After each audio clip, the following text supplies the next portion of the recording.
আসসালামু আলাইকুম। আজকে আমি কথা বলবো আইইউআই এর সাকসেস রেট কত। অ্যাকচুয়ালি প্রথমেই বলে নিই যে আইইউআই এর সাকসেস রেট প্রথমে নির্ভর করে রোগীর বয়স অনুযায়ী। যদি রোগীর বয়স 30-এর কম হয় তাহলে তার সাকসেস রেটটা একটু বেড়ে যায়, আর যদি 30 পার হয়ে যায় বা 35-এর উপরে চলে যায় তাহলে তার সাকসেস রেট কিন্তু অনেক কমে আসবে। তারপরে বলে নেওয়া যাক যে আইইউআই কাদের দেওয়া হয়।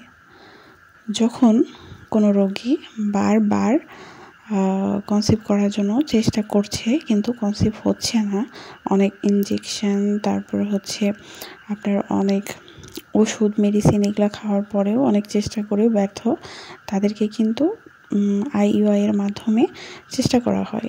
আইইউআইটা কি?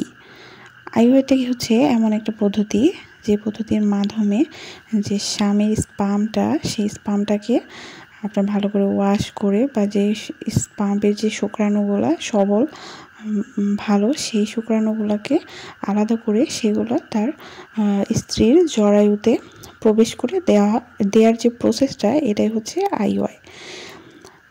অনেক সময় আছে যে নারীর অনেক জটিলতার কারণে বা অনেক সিস্টের কারণে যে স্বামীর স্পামটা সেটা ভালোভাবে ভেতরে প্রবেশ করতে পারে না, সে সময় কিন্তু এই প্রসেসটার মাধ্যমে কিন্তু সেই স্পামটাকে একটু এগিয়ে দেওয়া হয় বা তার ডিম্বাশয়ে যাওয়ার জন্য হেল্প করা হয়। এটাই হচ্ছে আইইউআই। এখন আসি যে আইইউআই আসলে কাদের জন্য করা উচিত। যারা প্রথমেই আপনার আইইউআই করতে গেলে আপনাকে প্রথমেই জেনে নেবে যে আপনার যে স্ত্রী তার হচ্ছে টিউব খোলা আছে কিনা। যদি টিউব খোলা থাকে তাহলে কিন্তু আইইউআই করা পসিবল, আর যদি টিউব ব্লক থাকে তাহলে কিন্তু কোনোভাবেই আইইউআই করা পসিবল না। এই জন্য প্রথমেই আপনাকে যে টিউবটা, সেই টিউবটা খোলা আছে কিনা এটা টিউব টেস্ট করতে হবে। তারপরে যদি হ্যাঁ খোলা থাকে, তারপরে এমনিতে কোনো সমস্যা না থাকে তাহলে অবশ্যই আইইউআই করতে হবে। আর আইইউআইতে যদি দেখা যাচ্ছে 2-3 বারের বেশি ব্যর্থ হয়ে গেছেন তাহলে আর আইইউআই করে টাকা বা সময় নষ্ট করার কোনো প্রয়োজন নাই, তখন কিন্তু সরাসরি আইভিএফে যেতে হবে।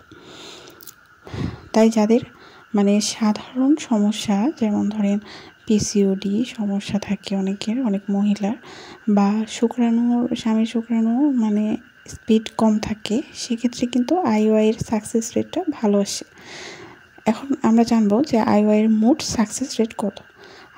আইইউআই এর সাকসেস রেট হচ্ছে 10-15% বা অনেক ক্ষেত্রে 20% হয়। যেমন 100-র মধ্যে কিন্তু 10, 15, 20 এরকম। এটা কিন্তু আইইউআই এর সাকসেস রেটটা অত বেশি না, কারণ হচ্ছে আইইউআই তাদেরকে করতে দেওয়া হয় যাদের কিন্তু নর্মালি কনসিভ হয় না তাদের। আর এই জন্য জটিল সমস্যা থাকার কারণেই কিন্তু আইইউআই এর সাকসেস রেটটা এত কম আসে। আর যাদের বোঝা যায় যে না অল্পতেই হচ্ছে না, তারা কিন্তু অযথা সময় টাকা দুটাই খরচ না করে আপনার আইইউআই এর জন্য 2-3 বার চেষ্টা করার পরেই আইভিএফ এর চিন্তা ভাবনা করা উচিত। কারণ আইইউআই কিন্তু সবার ক্ষেত্রে সেটা সাকসেস হয় না। আপনার হচ্ছে আইইউআই যখন আপনার স্ত্রীর ডিম আসে, তারপরে শুক্রাণু ভালো থাকে, তারপর যে কোনো জটিলতার কারণে হচ্ছে না, ওই ক্ষেত্রে আপনি যদি আইইউআই করেন তাহলে আপনার কিন্তু সাকসেস রেটটা বেশ ভালো আসবে। আর যদি আপনার টিউব ব্লক থাকে বা অনেক বড় ধরনের সমস্যা দেখা যাচ্ছে, আপনার হচ্ছে হাজব্যান্ডের ইনফেকশন বা ইত্যাদি, তাহলে দেখা যাচ্ছে যে ওই আইইউআইতে অত বেশি সাকসেস হয় না সব ক্ষেত্রে। আর আজকের ভিডিওটা হচ্ছে আইইউআই সম্পর্কে মোটামুটি ধারণা দিতে পেরেছি। যদি আপনাদের কোনো কিছু জানা থাকে কমেন্ট করবেন, আর অবশ্যই দয়া করে একটা লাইক করবেন। আসসালামু আলাইকুম।